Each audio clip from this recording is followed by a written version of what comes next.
మీరు ఏం చేంజెస్ కోరుకుంటారు, మీరు యాక్సెప్ట్ చేస్తున్నారా లేదా, మీ యొక్క అభిప్రాయాన్ని కామెంట్ చేయండి. ఇక పక్కనే చూస్తే బావర్చిలో టాబ్లెట్ బిర్యానీ, కల్తీ పదార్థాల్లో వడ్డిస్తున్న రెస్టారెంట్లు, సిగరెట్ పీకలు, బొద్దింకలతో కస్టమర్లకు షాక్. హైదరాబాద్లో ప్రతీది కల్తీ అయిపోయింది.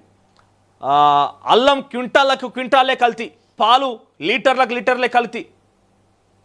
ఒకానొక సందర్భంలో ఈ ఫాస్ట్ ఫుడ్ సెంటర్లకు సప్లై చేసేటువంటి ఆయిల్ కూడా ఈ హైదరాబాద్ సిటీ అవుట్స్కట్స్లో కొన్ని ప్రాంతాలు 2-3 ఉన్నాయి.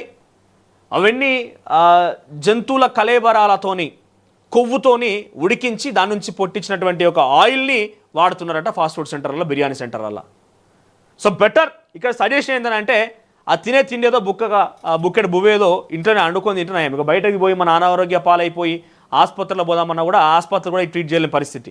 ఇక్కడ చూడండి, ఓ ట్యాబ్లెట్ ఏమో వచ్చిందని అయితే ఆ ట్యాబ్లెట్ దేనిది, షుగర్దా, లేకుంటే బీపీదా, లేకపోతే ఇంకేదైనా పెద్ద రోగందా, దేనిదా ట్యాబ్లెట్, దేనికోసం వచ్చిందా ట్యాబ్లెట్, ఆ బిర్యానీ రావడానికి కారణం ఏంది, ఎంత అశ్రద్ధ. బాగా పేరు మోసిందే ఇది మరి బావర్చి అనేది.